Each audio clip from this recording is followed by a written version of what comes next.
Voilà, chers camarades, je vous avais dit que j'allais aller m'informer sur la question de la Guinée-Conakry.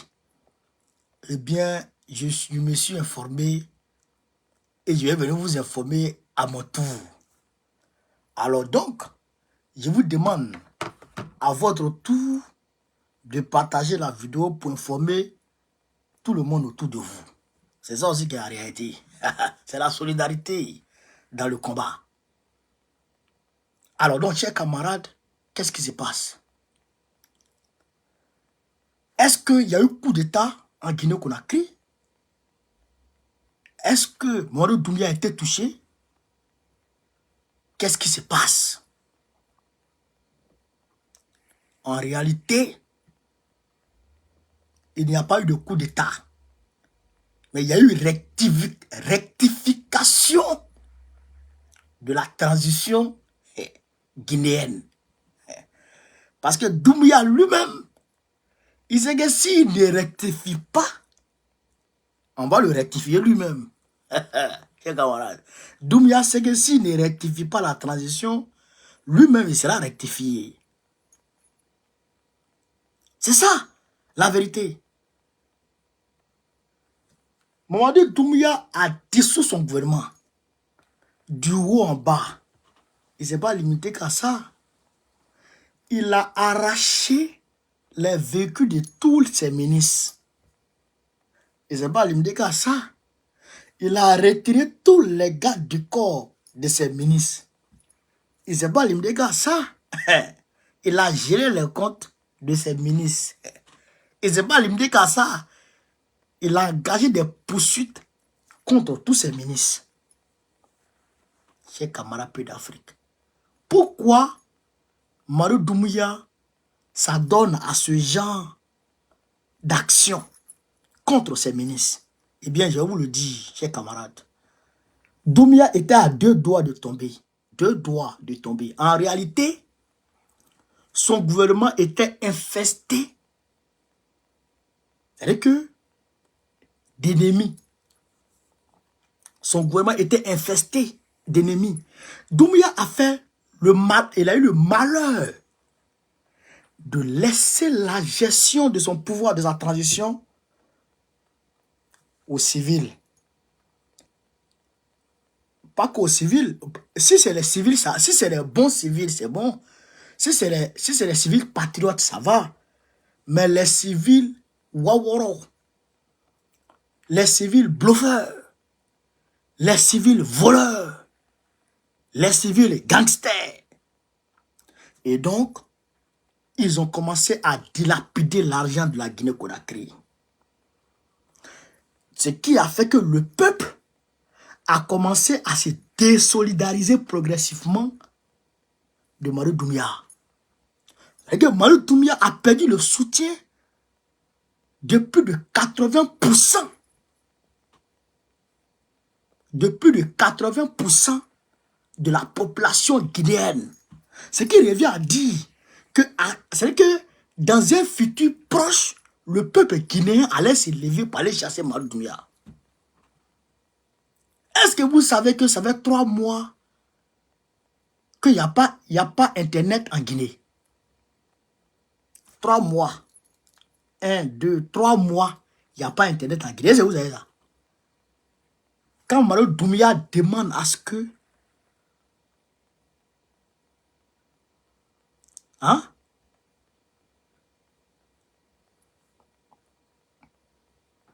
Vous comprenez? Quand Mamadou Doumbia demande à ce que les choses s'arrangent, eh bien, ils ne veulent pas. Ah, on dit 4 mois, il n'y a pas Internet. 4 mois, il n'y a pas Internet. Donc, ceux qui sont chargés de ça, le ministre de la Communication, ne travaillent pas. En plus de cela, le dépôt de carburant qui a brûlé là, le dépôt de carburant qui a brûlé là, le dépôt de carburant qui a brûlé là, mais ce dépôt-là a fait qu'aujourd'hui, il y a problème de carburant en Guinée. Non seulement problème de carburant en Guinée, mais il y a problème même de l'électricité. Il y a problème d'électricité en Guinée. C'est que le problème d'électricité courant qui était déjà tontine en Guinée, c'est-à-dire que tel quartier, ce quartier-là prend aujourd'hui, demain l'autre quartier prend la tontine, après l'autre quartier prend la tontine là. Le problème de courant qui était comme ça déjà depuis autant de Sékou Touré là, jusqu'aujourd'hui là. Mais c'est devenu pire sous Mamadou Doumbouya qui dit qu'il est venu rectifier les choses. C'est pire sous Mamadou Doumbouya qui dit qu'il est venu rectifier les choses. C'est-à-dire que Mamadou Doumbouya, le gouvernement Mamadou Doumbouya est devenu pire que le gouvernement de Alpha Condé. Vous comprenez ça? Vous comprenez ça? Vous pouvez comprendre ça. Donc, aujourd'hui, Mamadou Doumbouya a compris que, en plus de cela, son gouvernement, il a compris, il a réalisé que il y a des ministres, il y a certains de ces ministres qui travaillaient avec ses ennemis et qui voulaient le descendre. Vous comprenez? Donc, il a compris que si lui, il ne dissolvait pas son gouvernement, eh bien, c'est son gouvernement qui allait le démettre, lui, Mamadou Doumbouya. Donc, très rapidement, il a pris la décision de prendre le pas sur son gouvernement qui travaille contre lui. Donc, il n'y a pas eu coup d'état en réalité, mais Mamadou Doumbouya, ce qu'on peut dire, le mot qu'on puisse dire, c'est que Mamadou Doumbouya a pris le pas sur son gouvernement qui était prêt à le démettre, à le conduire dans les ravins.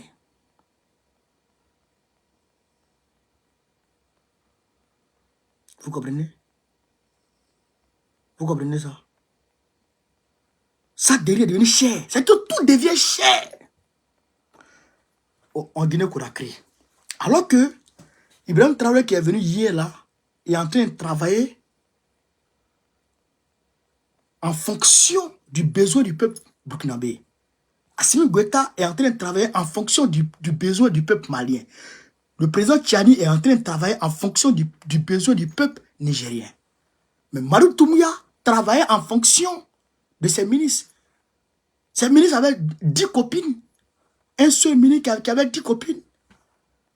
Mais ce qu'on peut dire à Doumbouya, c'est que cette fois, ça l'a raté. Ça l'a raté. Bon, si ça t'a raté là, ce que tu dois faire maintenant, c'est d'aller vers l'AES. Ton affaire de neutralité là, ça n'existe pas. Si tu dis que tu es neutre, ça veut dire que aujourd'hui, dans cette sphère géopolitique internationale, toi tu dis que tu es neutre, c'est que tu es un traître. Ça, il faut qu'on se le dise. La neutralité n'existe pas aujourd'hui. Personne ne peut dire qu'il est neutre. Soit tu es hypocrite, tu es traître, ou tu es maudit. Parce que tu ne peux pas dire que tu es neutre. Ça ne peut pas exister. Tu ne peux pas dire ça. C'est que tu as quelqu'un forcé. On te voit avec Kagame, tu suis Kagame pour aller au Rwanda. Tu fais venir Kagame. On sait Kagame travaille pour qui? Nous, on sait qui est Kagame. Kagame, c'est un anglo-saxon pur. Kagame, c'est un anglo-saxon pur. Donc, si tu as un Kagame, tu es ami à Kagame, c'est que tu es ami aux États-Unis.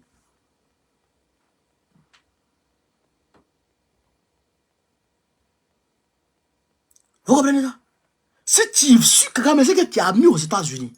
Mais si tu es ami aux États-Unis, nous, on sera amis avec le peuple, comme toi. Donc, il faut très rapidement revenir sur ta position.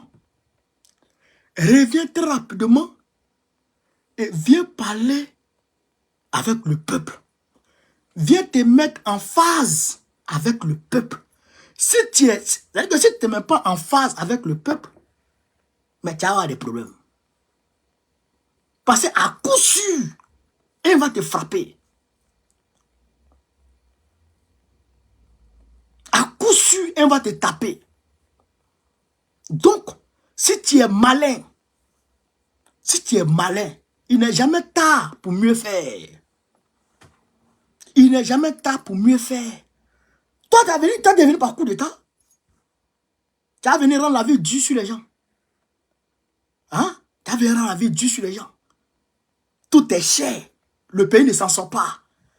Les populations sont à l'agonie. Pendant que tes ministres ont 2 ou 3 voitures. Tes ministres ont 10 copines, 20 copines. Ah bon? Ah bon? Donc, si tu es malin, ce que tu avais dit, ce que tu avais signé, ce que tu avais pris comme engagement avec le Mali et le Burkina Faso, ou même tu as eu un conseil des ministres, je me rappelle très bien, un conseil des ministres avec les ministres maliens. Tu as eu un conseil des ministres avec les ministres maliens en Guinée-Conakry. Tu as oublié tout ça. Tu as oublié tout ça. Tu as reçu la ministre des Affaires étrangères du Burkina Faso, Olivier Oramba, avec le ministre des Affaires étrangères du Mali. Ensemble, on se rappelle de tout ça. Tu as même construit un quai au port de Conakry. Un quai, et puis je crois, une passerelle ou je sais pas, un pont façon là, qui était dédié qu'au Mali. Pour aider le Mali. Moi, je t'en suis reconnaissant. Moi, je t'en suis reconnaissant pour ce que tu as fait pour le Mali. Moi, je ne suis pas quelqu'un d'ingrat. Moi, je t'en suis reconnaissant pour ce que tu as fait pour le Mali.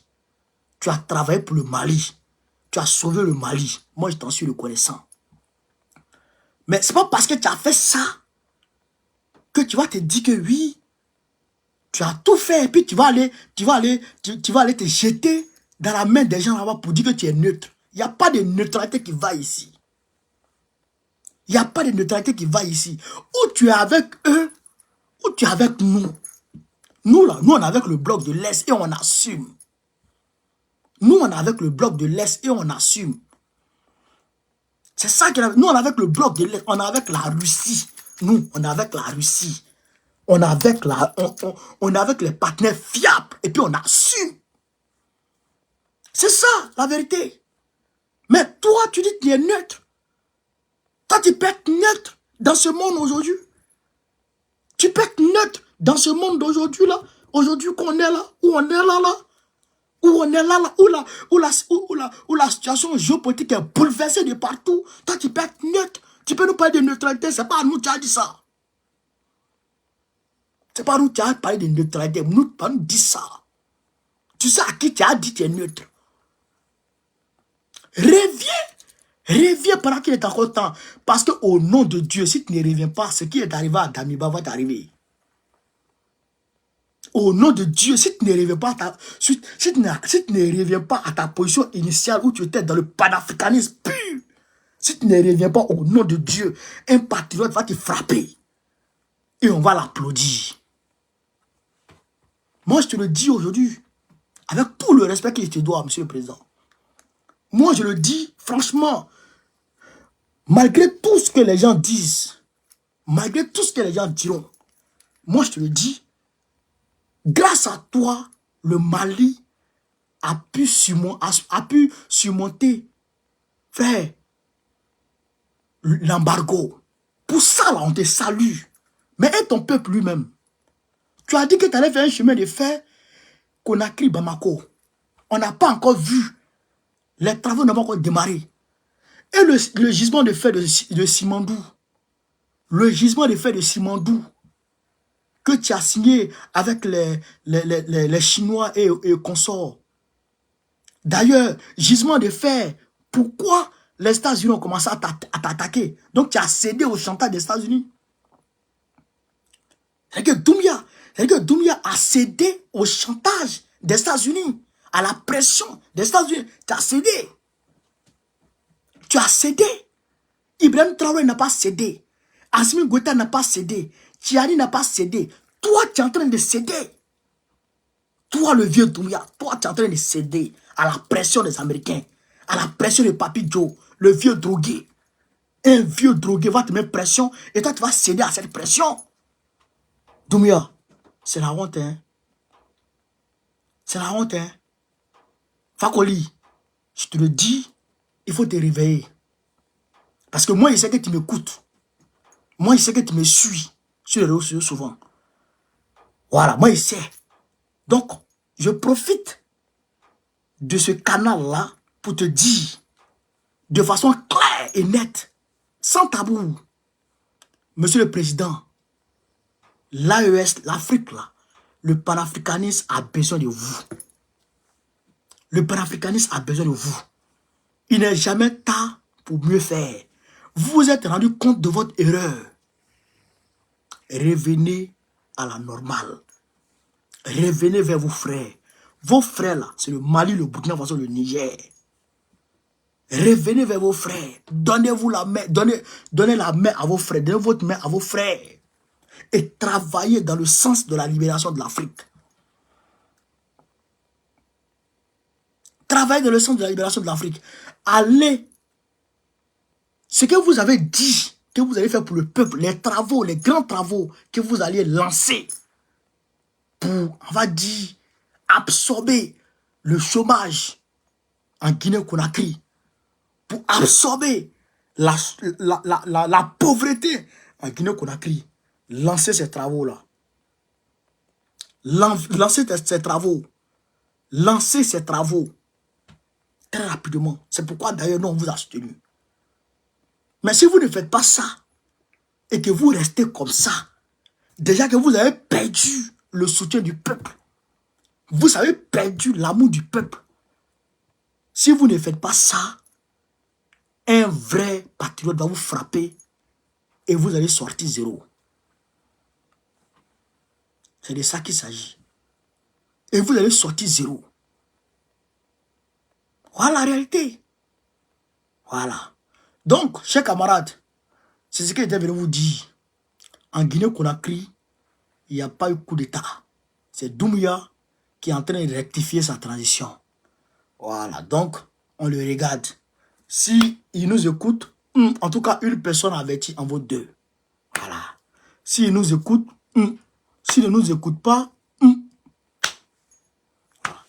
Chers camarades, sur ce, vive l'Afrique libre, vive le panafricanisme, vive tous les présidents panafricains, Gbagbo président de Côte d'Ivoire 2025, Inch'Allah. On est ensemble, les gars. Merci.